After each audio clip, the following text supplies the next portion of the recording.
I wonder if glue exists in the My Little Pony universe. Hey there, kiddos, and welcome back to the channel. I'm Uncle Frank, and that you are having a great day. And in today's video, I'd like to sit back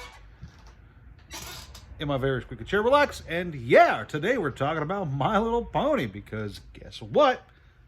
There's a new card game that just released, and I am always super excited to talk about new card games with all of you guys because, as you know, more card games equals more fun, which is, in my opinion, pretty much always a good thing.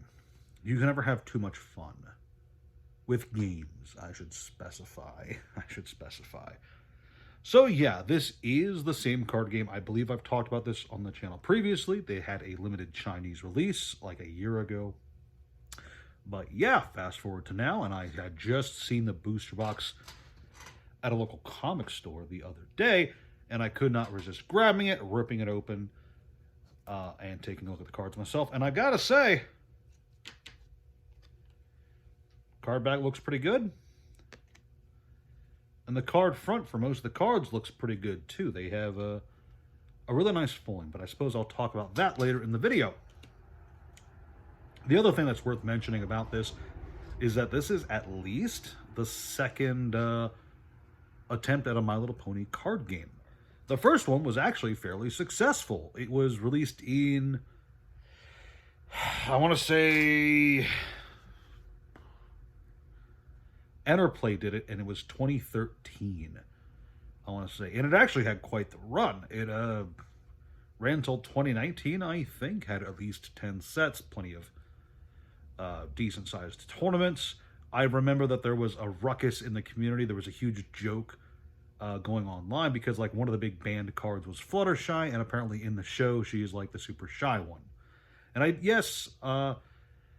suppose the other thing worth mentioning here is that the reason this is kind of worth talking about beyond just the fact that it's a new card game is that it's My Little Pony at all. My Little Pony, I'm not going to bother introducing you guys to My Little Pony. I'm sure you're at least vaguely aware of what it is. Hasbro Magical Horses franchise. Cool stuff. But back in like 2011, 2012 perhaps, maybe 2010, there was a new My Little Pony cartoon that was airing here in the States called My Little Pony Friendship is Magic. And that was crazy popular. It was insanely popular. It's what led to Enterplay creating a card game for it. It was everywhere. There were bronies, there were huge attendances at conventions just to talk about My Little Pony. It was crazy. It was everywhere. It was huge. And yeah, I watched the cartoon too because everyone did and everyone had recommended it to me. And I thought the season that I watched, actually, you know what? Overall, pretty good. Didn't get the craze, but I understood why people would like it. So there's that. And here we are, over 10 years later. And I'm fairly sure that this new card game borrows from the designs in that cartoon. So it's clear to me, at the very least, that it's still popular even now, a decade plus later, almost 2 decades, because it's 2026. Jesus. But enough preambling about the past. Let's talk about the present and the new card game. What have I learned so far? What do I think about it? Well, first, let's go over the rules. And I have my handy-dandy notes here because I have to take these because I'm old and forget things very easily. So first things first, something I always like about any card game I play, it's hero-based. That's right. You have a main hero card, and I pulled aside an example of what they look like. This is apparently a main character card. Instead of having the normal card back, it's got the character face on the back, which I think is pretty dope.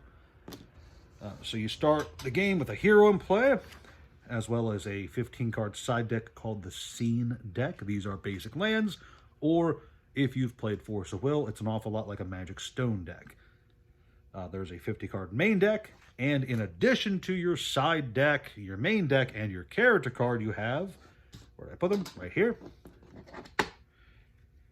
You've got these 4 little story cards, labeled 1, 2, 3, and 4, and I just realized as I was flipping through those that my fingers were covering up the numbers on the card. But yeah, you got 4 cards, all with the same story title, and the objective of the game is not to beat your opponent into submission and reduce their life points to 0 or claim all the prize cards. No!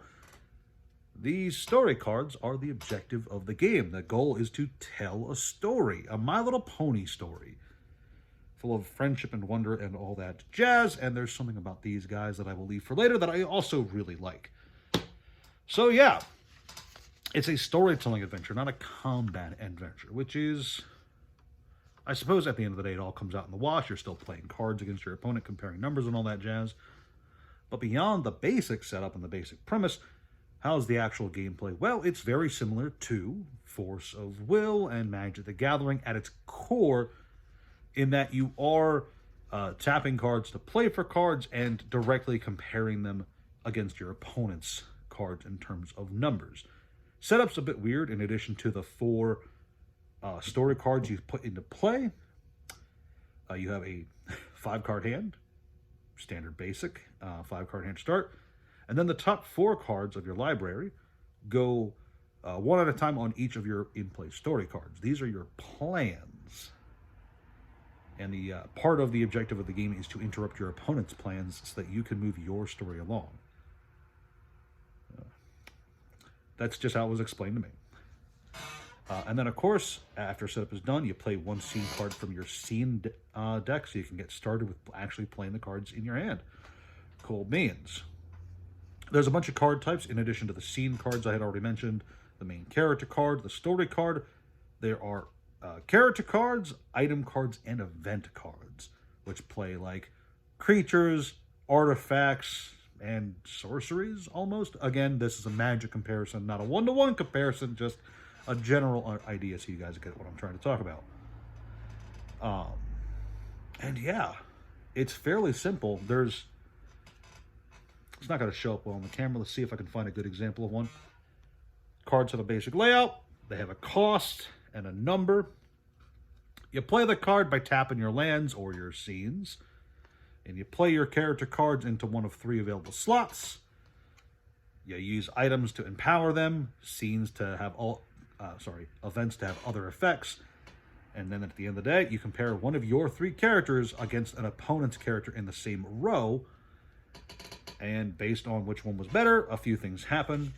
Of course, if your guy wins, the opponent's character goes into this card pile. If there's no character in the opposing side, then you get to interrupt one of their plans or move your character along the story card progression system.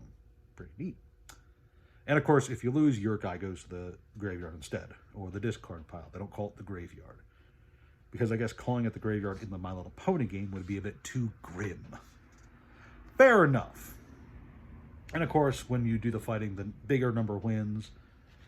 All the character cards, to my knowledge, have a number, except for the main character, which is, to my knowledge, just there for some card effects and to dictate the flavor of the game for you, I suppose.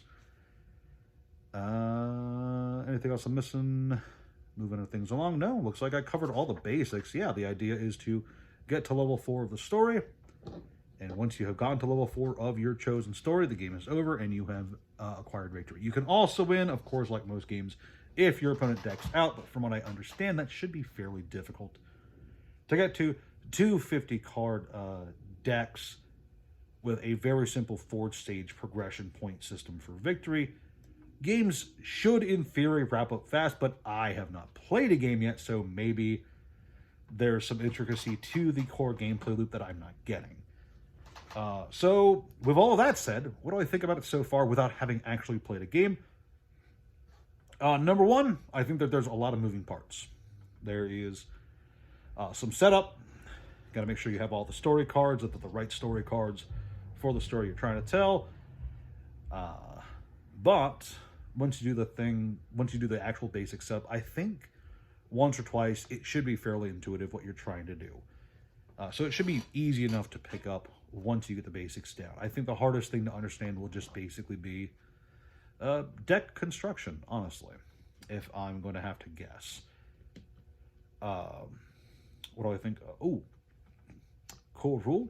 What's the maximum hand size in this game? You'd think it would be like 6 or 7 or something like that. No, it's 10. That's big. You're supposed to discard down to 10 at the end of the turn. if you go above it. Maybe it's really easy to get to like 12 or 15 cards, but 10's a big hand size. But I digress. Some things I really like about this game is, one, since I'm holding them, let's talk about these guys.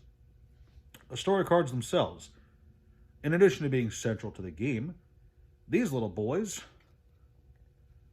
actually have a story on the back. Yeah, that's pretty dope in my opinion. The story cards on the reverse side have the actual story. There's no way in hell you guys are going to be able to read that. It's not going to focus. I just know it. But yeah, the actual story you're trying to tell is on the back of the cards, and that's a dope little piece of flavor that I really like. I'm always a super big fan of just really nice flavor in any card game in general, partially because I know it's not the biggest priority. So when it is included, it tells me, at the very least, that the guys who were developing the game just have a little bit more, I don't know, care? I don't want to say care, because a lot of care goes into designing iron-tight rules. More like creativity or flair, I should say. The other thing I want to mention about this game is that the foils look fucking amazing. That's my big F word for the video. Every single card in the game, to my knowledge, is foil, and the foil looks freaking dope. Every card has this really radiant foiling to it. A lot of them have like this nice star pattern that really pops. Doesn't show up in the camera that well. I can say that from experience, but it is there. It does kind of appear on the camera. But it's like a really... Some cards are more glossy with their foiling. Some cards are more textured with their foiling. The alt-art foiling for the cards that have alternate arts is really dope. What I really like there is the fact that, let's find a good example and not drop all the cards on the floor, is that they have really cool textures to the cards. They're really nicely textured. I thought that was pretty dope. And I think overall, it looks simple to get into. The cards look beautiful. And the boxes are relatively cheap. I got mine for like $65, I think, total. So that's really affordable, especially in today's economy where card game boxes can be, what's an average Pokemon box coming out at these days, 200 or something like that. I think that's pretty good. So as far as the core rules go, it's easy to understand. At least it was easy enough for me to understand. And you guys know I'm an idiot. So if I understood it, the kids who this game is intended for will probably have an easier time getting into it. So easy to understand, easy to digest, easy to get into, super nice. Combine that with some really nice, really collectible looking cards, and I think you have a formula for success, aided by the fact that My Little Pony is just popular, or at least it was popular. I confess I'm not sure if it is still popular, but I imagine it is. Once upon a time, it felt like it was a cultural sensation. Everyone had to watch the cartoon, right?